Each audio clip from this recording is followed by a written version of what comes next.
അവിടെ നാട്ടുകാരൊക്കെ ഉണ്ട്. ആ ചേട്ടൻ നമ്മളോട് ഇപ്പോഴും ഉണ്ട്. ചേട്ടൻ നേരത്തെ സംസാരിച്ച സമയത്ത് സിദ്ദിഖിനെ കുറിച്ച് ഞങ്ങൾക്ക് അങ്ങനൊരു അഭിപ്രായമില്ല, മോശമായിട്ട് അഭിപ്രായമില്ല എന്നുള്ള നമ്മളിപ്പോൾ ഇവിടെ വന്നേടെ അത്ര ഇത് ആണ് പുള്ളിയായിട്ടുള്ള ഒരു ഇത് കണ്ടേക്കണം. അങ്ങനെ സഹകരണം നമ്മളോടൊക്കെ നല്ല സഹകരണം തന്നെയാണ്. ഇത് ഒരു ഇതൊന്നുമില്ല. പെൺകുട്ടിയുടെ പ്രതികരണം കേട്ടിരുന്നോ? പെൺകുട്ടിയുടെ പ്രതികരണം കേട്ടായിരുന്നു ന്യൂസിൽ. പെൺകുട്ടി അപ്പോൾ ഇത്രയും നാൾ ഒരു കാര്യം പ്രതികരിച്ചിട്ടില്ലല്ലോ.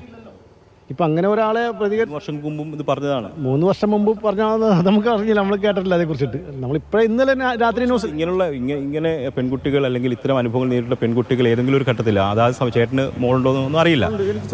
ഓക്കെ, അപ്പോൾ അത്തരം അത് ആ സമയത്ത് തന്നെ തുറന്നു പറയാൻ ചിലപ്പോൾ അവർക്ക് മാനസികമായിട്ട് കഴിയണമെന്നില്ല. പിന്നീടായിരിക്കും അവർക്കൊരു മാനസികമായ ഒരു ഇത് കിട്ടുമ്പോഴായിരിക്കും അവർ പറയുന്നത്. അല്ല, അതിൻ്റെ പുറകിൽ വേറെ എന്തോ അജണ്ട ഉണ്ടാവും, അല്ലെങ്കിൽ അങ്ങനെ പറയാൻ ചാൻസ് ഇല്ലല്ലോ. ഈ പെൺകുട്ടി ഇപ്പം ഇന്നലെ തുറന്നു പറയണമെങ്കിൽ ഇത് ഈ വിഷയവുമായി ബന്ധപ്പെട്ട് ചർച്ചകൾ നടക്കുമ്പോൾ ആ പെൺകുട്ടി വന്ന് പറഞ്ഞു എനിക്ക് ഇങ്ങനെ അനുഭവം. അതായത് ഇവരെല്ലാം പറഞ്ഞു ഇത് ഏത് പെൺകുട്ടികൾക്കും പറയാം, ഒരു അനുഭവം ഉണ്ടെന്ന് പറയാം. അത് നമ്മളെല്ലാം കൂടെ പറയേണ്ടതല്ലേ? അതങ്ങനെ പക്ഷേ എല്ലാം വിശ്വസിക്കാൻ പറ്റൂലല്ലോ.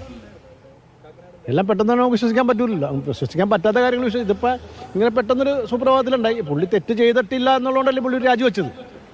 പുള്ളിയുടെ ഭാഗത്ത് തെറ്റില്ല എന്നുള്ളതാണ് നമ്മൾ 100% വിശ്വസിക്കുന്നത്. വിശ്വാസമല്ലേ? എല്ലാം നമ്മുടെ ഒരു വിശ്വാസമാണല്ലോ.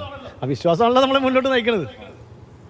തീർച്ചയായിട്ടും അയൽവക്കക്കാർ, നാട്ടുകാർ സിദ്ദിഖിന് പിന്തുണ നൽകുകയാണ്. അദ്ദേഹം അങ്ങനെയൊന്നും ചെയ്യില്ല. ഇത് പെൺകുട്ടി അങ്ങനെ ഒരു മൊഴി അല്ലെങ്കിൽ പ്രതികരണം നടത്തിയതിന് പിന്നിൽ മറ്റു ലക്ഷ്യങ്ങളുണ്ട് എന്നുള്ളതാണ് അവർ പറയുന്നത്. അത് അവർക്ക് പറയാം. കാര്യമെന്ന് അവർ കാണുന്ന സിദ്ദിഖ് അങ്ങനെയുള്ള ഒരാളല്ലെന്നുള്ളതാണ് അവർ പറയുന്നത്. അവരോടൊക്കെ നല്ല രീതിയിൽ സഹകരിക്കുന്ന ആളാണ്. വർഷങ്ങളായിട്ട് ഏകദേശം ഒരു 1/4 നൂറ്റാണ്ടായിട്ട് ഇവിടെ കാക്കനാട് താമസിക്കുന്ന ആണ്. അദ്ദേഹത്തിന് ഇവിടെ മാത്രമല്ല ആലുവയിലും ഒരു വീടുണ്ട്. അങ്ങനെ നാട്ടുകാർ സിദ്ദിഖിന് പൂർണ്ണ പിന്തുണ നൽകുകയാണ്. എന്തായാലും